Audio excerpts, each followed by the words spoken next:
DeSoto and the DeSoto Plymouth dealer, coast to coast, present Groucho Marx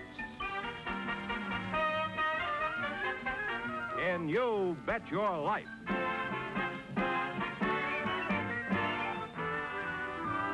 Groucho sent me to see the new DeSoto. Groucho sent me, and I love to drive this car. It's long and low and roomy, you're so handsome you can see. It's powerful, and I'm so glad that Groucho sent me. Listen to him when you hear Groucho say, Go drive the new DeSoto at DeSoto Plymouth dealers today.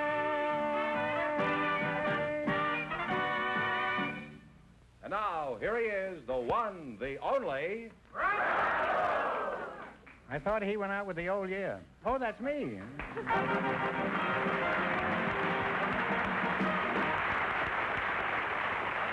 Well, here I am again with $1,000 for one of our couples, and if any of them say the secret word, the duck will fly down and pay him $100. The word tonight is water. Okay, Donald, scram. Go ahead with this thing, George. All right, Groucho, we have a young married couple for you. Me? Well... You mean for each other? Yes, the young married couple are Sergeant and Mrs. Sylvester Nelson. Folks, would you come in, please, and meet Groucho Marx. Welcome for the DeSoto Plymouth dealer. Say the secret word, and you'll take home an extra $100. It's a common word, something you find around the house. Sergeant Sylvester Nelson. That's I right, take it sir. you're a Marine, judging by the uniform. Is that right? That's right, sir. Uh-huh. Sir, you don't have to say sir to me. Just call me Colonel, that's all. I'm kind of nutty anyhow. With a name like Sylvester, I'm sure you must be a fighting Marine, huh? Oh, I sure am. They call me Ski, though, Doctor. You do, huh? What do you do from the Marines? Play in the band?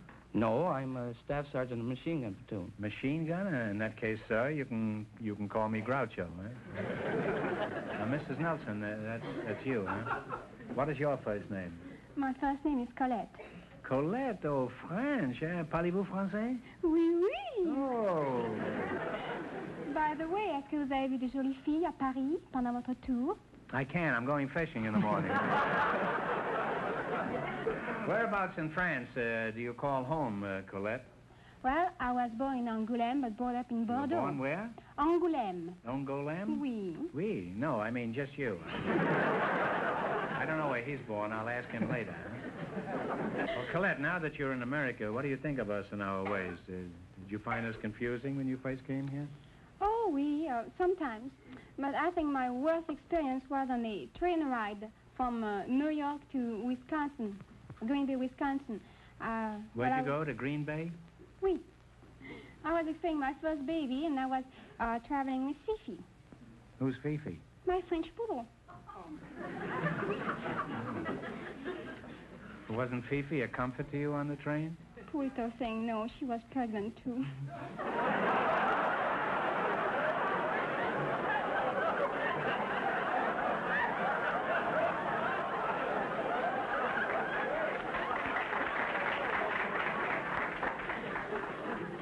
Well, that shouldn't have upset you. I once had a berth on a train myself. That's a pretty old joke, Colette, what I just said. Don't you think it's funny? I had a berth on a train. Which joke? Didn't you hear the joke? I said, don't let it upset you. I once had a berth on a train. I had upper 8. I don't understand. Well, I don't think I can explain it to you. Sylvester, why don't you explain it to her? Huh? Well, he was going to have a birth on the train. He had a birth. He was going to sleep, but you were going to give birth to a baby. And Okay. Hips are all... Explain the rest of it later, Sergeant. You know, in 40 years in show business, this is the lowest I've ever sunk. When one contestant has to explain my jokes to another. Well, it's been a real education talking to you two, and I wish both of you success, children, and happiness. Yeah. And if you ever see Fifi again, give him my love. Oh, she has got 7 pups lately. Well, give the whole 8 of them my love. Now let's play You Bet Your Life. We start you off with $100. You try to increase that bankroll by answering any 4 questions in the category you picked yourselves. If you miss a question, you lose half of your bankroll. Is that clear, Colette? Oui. Oui, huh? Oui. You selected music, and remember, the more the question is worth, the harder it is. Now, you can start with a 10 or 20 or 50, 80, all the way up to 100. 70, $70? 70. All right, in music, what is the mechanical device used to mark the exact tempo? Oh, Sure is what it's actually called. What is it in French? You can see it, but you can't. What is it in Hungarian? Well, I'm sorry. It's a metronome. Metronome, oui. Oh, la la. Well, you still have half your $100. You have $50. What is ooh la la in French? Oh, wait. I'm sorry. Here. All right, now don't get discouraged. You've got a long ways to go. You still have $50. Now, what are you going to try this time? That's gonna be No, I'm 80. huh? 80. All right, A. Seymour Brown and Nat Ayer wrote a song back in 1911 that keeps popping up regularly. I'm sure you can identify it. Now, you listen. Okay, Jack.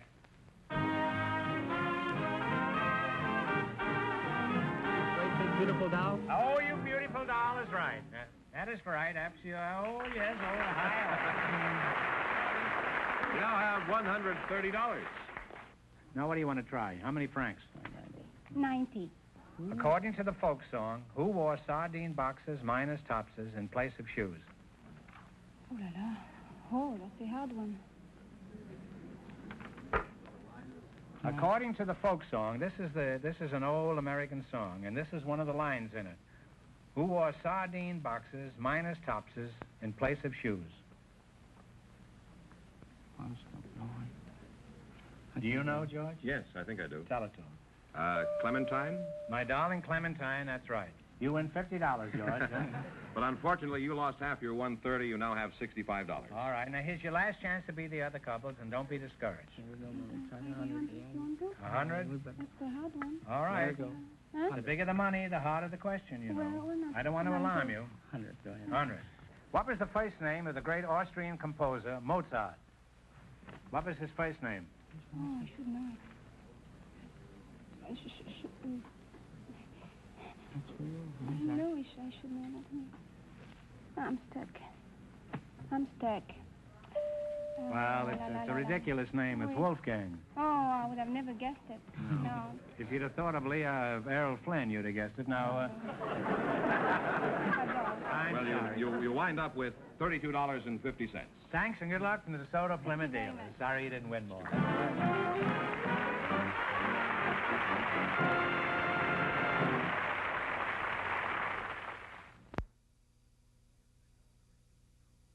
A young lady with a very interesting job, Miss Marilyn Pierce.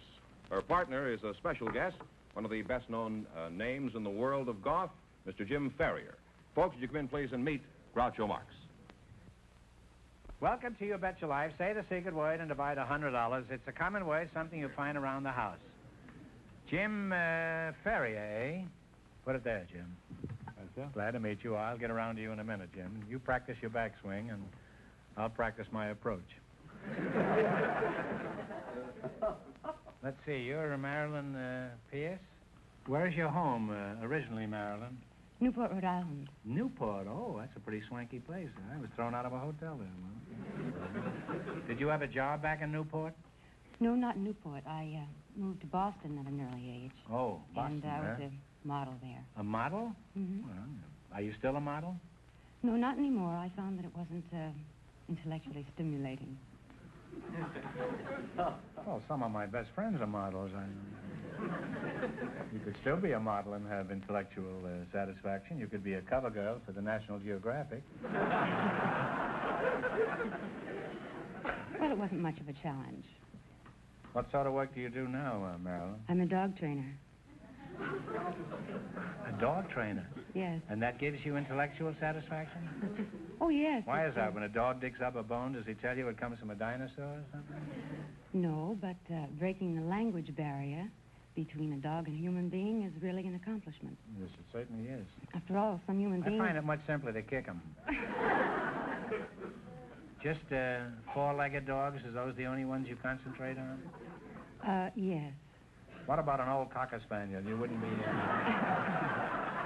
Let's talk about your work as a dog trainer. That sounds very interesting and most unusual for a young, attractive girl. Where do you train them? Well, I train dogs at their own homes. I go to the home and train the owner to You train. train the owner? Yes. What does he Yes, do, sir. get on his hands and knees and run around the room? No, not quite. I train the dog and show the owner how to manipulate the leash and the correct commands to give to the dog. Uh-huh. You been standing here all this time? I'm listening. Isn't that funny? I didn't even know you were here. Never underestimate the power of the Philadelphia Bulletin. Where are you from originally, Jim? I came from Australia. Oh, down under, huh? The I've been- Antipodes, huh? Yes, I've been here 15 years. I came from Sydney originally. Is that so? Played professional golf here for 15 years. Mm-hmm. What are some of the important golf tournaments that you've won? I know you've won many of them. Well, I won the National PGA Championship in 47. I won the Canadian Open twice. I've won 5 Australian Championships and quite a few of the big money events around the country. I now at Lakeside Club here in Hollywood. Oh, I see. Huh? And hope to have you over one day. Yeah. Well, do you ever play at Hillcrest? Oh, yes. Matter of fact, playing there next week. Oh, tournament, eh? No, just a little friendly game. If you have a loose dollar or two. I have a loose dollar, but I haven't got a loose moment for them. I play golf, too, you know. What is your handicap, Jim? Well, as a pro, I don't have a handicap. Well, congratulations. How is it a tall, handsome man like you isn't married? Oh, I'm married. I have a wife. You just said you didn't have a handicap. Well, I don't. Haven't you got the same handicap that 50 million other men have? Well, I don't consider my wife a handicap. Well, you had a bad lie, Jim, but you recovered very nicely. Well, I'd like to go on talking to you two, but it's time to play You Bet Your Life. In the race for the $1,000, the first couple won $32.50, and the secret word is water. Now, you select the general information quiz, and remember, the more the question is worth, the harder it is. I think we better start a lead, you know, Steve. 80? Oh, that's kind of big. How about 50? 50? 50 be all right? Mm-hmm. Okay. 50. All right. What type of merchant indicates his trade by suspending 3 golden balls over his front door? Pawnbroker. Yeah, pawnbroker in the hock shop. That's right. You now have $150. What are you going to try this time? You have $150. 50. $150. You want an 80 or 90 or 40 or 60? Oh, no, it's 100. 100? 100? Oh, gee, that's Fifteen pretty is high. You agree with that, Jim? Oh, 80? I'm not very intellectual. 80, okay. 80. What is the monetary unit of Italy? Lira. Lira is right. You now have $230. What do you want now? A little one or a big one? Big ones are harder. The little ones are easy. Let's go to 60. Back to 60. 60? We're going pretty good. 60? 75. There is no 70. No? All right. There's a 70 or a 80. You've had the 80. 70. 70? Okay. What is the complete membership of the United States Senate? And I want the precise number. 48. How many members in the United States Senate? I think it's more than No, that. wait a minute. 48. Let's see, no, 96, I believe it is. 96? 96 is right, huh? You now have $300. What are you going to go for? 60? What? 60 or 60? Yeah. 60, ma'am? Can we go up? Don't look at me with those big black eyes. Oh, I think 60 would be safe. I'm Scotch, you know. See, well, I am, too, but I believe in living danger. All right, 60? All right. How many justices are there on the Supreme Court? And I want the exact number. It must be 12. I believe. One answer. I don't know. I would say 12. 12, man. No, I'm sorry. It's 9, Jim. Well, you it is lost pretty half good. your $300. You wind up with $150. Well, thanks and good luck from the DeSoto Plymouth dealers. Sorry you didn't win the last one.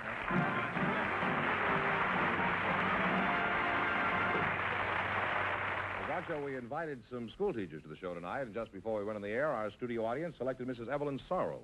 Her partner, Mr. Floyd Humiston, has an unusual occupation. So, folks, you come in, please, and meet Groucho Marx. Welcome, welcome to the DeSoto Plymouth dealers. Say the secret word and divide $100. It's a common word, something you find around the house. Isn't she cute? Evelyn Sorrell, and Floyd Humiston. Evelyn, I'll start with you because you're a girl. You're a teacher, is that right? Yes. Oh, what a nice little teacher, huh? Where are you from, Teach? I teach at El Monte. Are you married? Yes, my husband goes to Caltech. Oh. Well, I'm sorry to hear that. Huh? Floyd Humerson, huh? Yes, sir. How old are you, I'm Floyd? I'm 24. Mm-hmm. Now, Mr. Fenneman says you have an unusual profession. What do you do, Floyd? Well, With a name like Floyd Humerson, I should guess you're a flute player with a Philharmonic. What do you do? Well, I train lions, Groucho. What was that? I train lions. You mean the van and storage company? No, the kind that eat meat. How long you been doing this kind of work, Floyd? About half an hour? No. People say anything to get on this show. Trains lines. He probably sells pencil sharpeners or something. I could use one. My head has been coming to a point lately. Well, my father was a lion trainer, and so I've been at it since I've been about 8 years old. What did you do? Did you start training mice first when you were a kid? Yeah, well, no, just being around them. You say your father was a lion tamer? Yeah. What happened? Did he collect his severance pay? No, he's retired. He's in the termite business now.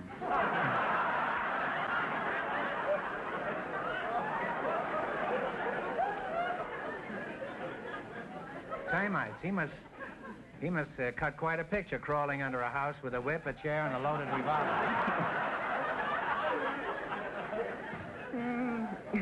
Where did he find these termites? On the line? Well, I don't actually know. I've been worked with him a little bit, but was your mother in the animal training business too? No, she was an aerialist with the circus.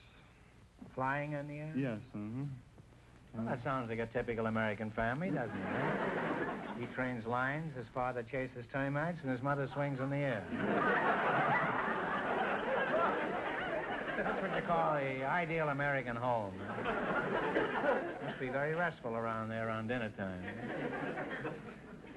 Did you have any brothers and sisters, or did the lion do away with them? Yeah, I have a half sister, Groucho. You have a half sister? Yeah.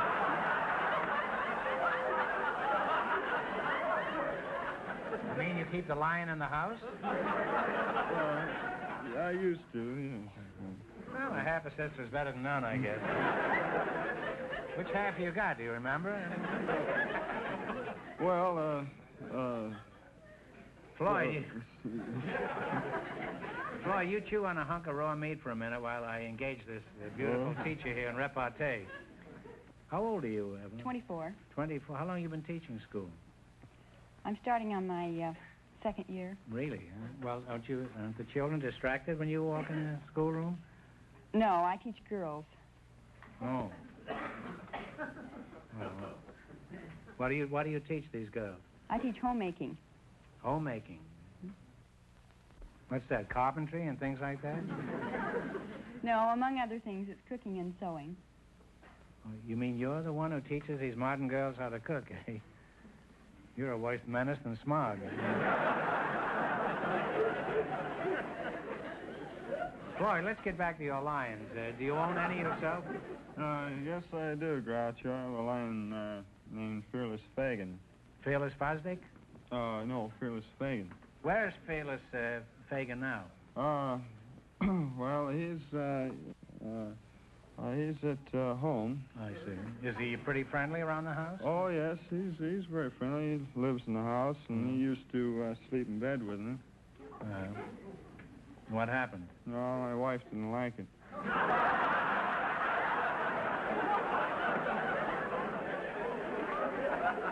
Well, I think there's some justification for that. I think you should have got her a lion, too, huh? Now, where do you keep Fearless Fosdick now? Well, I keep him up in Thousand Oaks, and we have a lot of animal compounds and one thing and another up there. And so... You keep him in a tree, you say? No, in the house. You said in the Thousand Oaks. Oh, well, it has 1,000 Oaks, supposedly. unless they might have cut one down. Well, what a...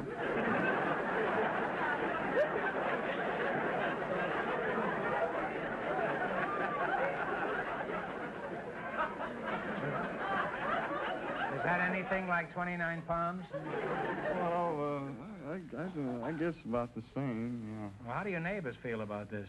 Don't they complain? No, they have elephants.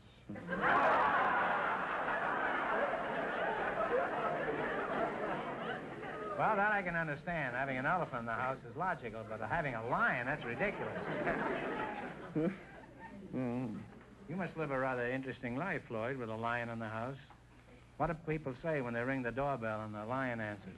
Oh, well, not too long ago, why, we have the Dutch doors in our house, you know, the kind that open up one at a time. And so... What do you mean, open up? Well, you know, it's kind of used to have in barns, you know, where they sawed them in half, you know, where the bottom part opens up and then the top part opens up. This is like your half-sister, huh? Well, anyway, so this Fuller Brushman, he came up to sell me some brushes, and so I was talking to him, and so Fagan stuck his head out over the door and top of the door, and so I still have the man's brushes and briefcase.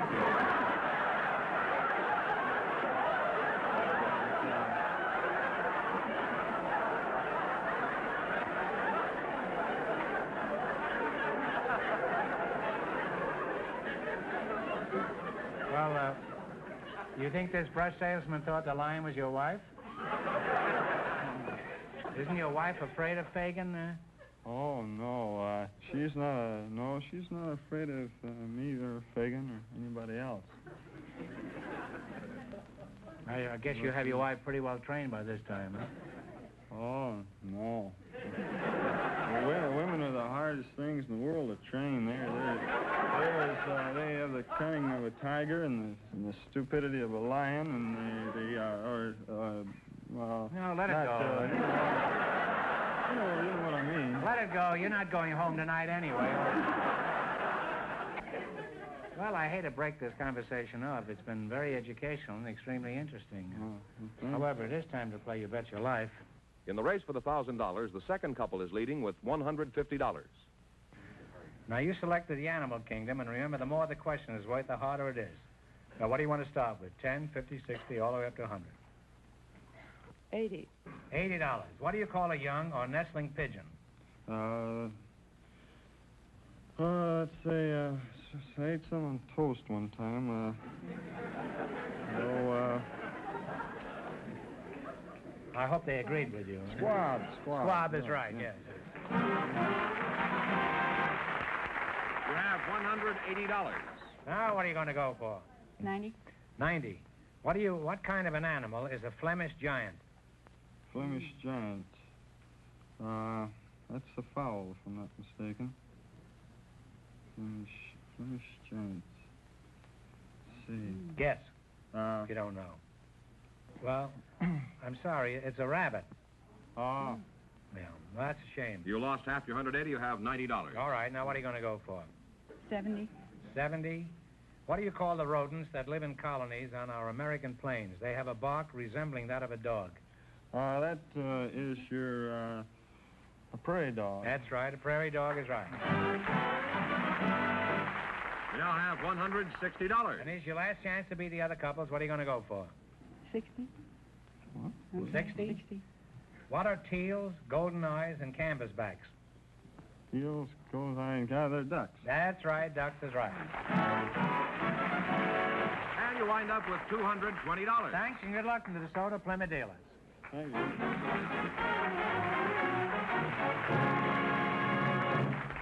That means that Mrs. Sarles and Mr. Humiston, with $220 in just 1 minute, get the chance at the DeSoto Plymouth $1,000 question.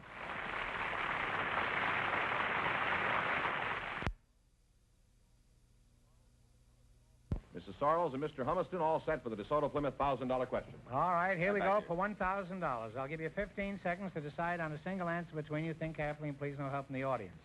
One of the most famous cartoon characters of the last 40 years is the timid soul, created by H.T. Webster. For $1,000, what is this painfully timid character's name? Talk it over. Old friend of mine.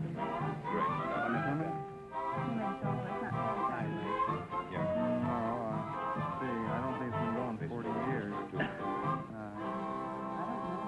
All right, what is the answer you two have decided upon? I'll take a long guess. It wouldn't be Sad Sack, would it? No, it's Casper Milk Toast. Oh. So that means the big question next week will be worth $1,500. Well, they lost the big money, but how much did they win the quiz, George? $220. Well, thanks, and congratulations to both of you and to all of our contestants on the show tonight.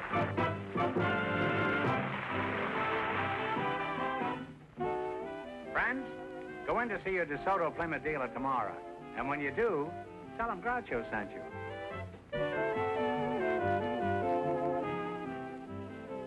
Be sure to tune in next week, same time, same station, for Groucho Marx in You Bet Your Life on television. On radio every Wednesday night. And don't miss the big Chrysler Corporation TV show each week on another network.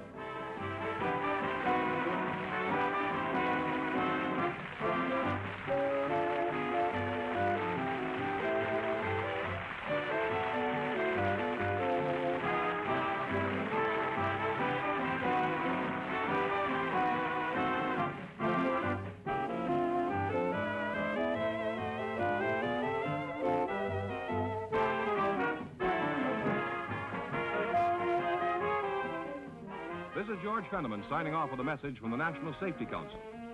You can't control the winter weather, but you can control your speed.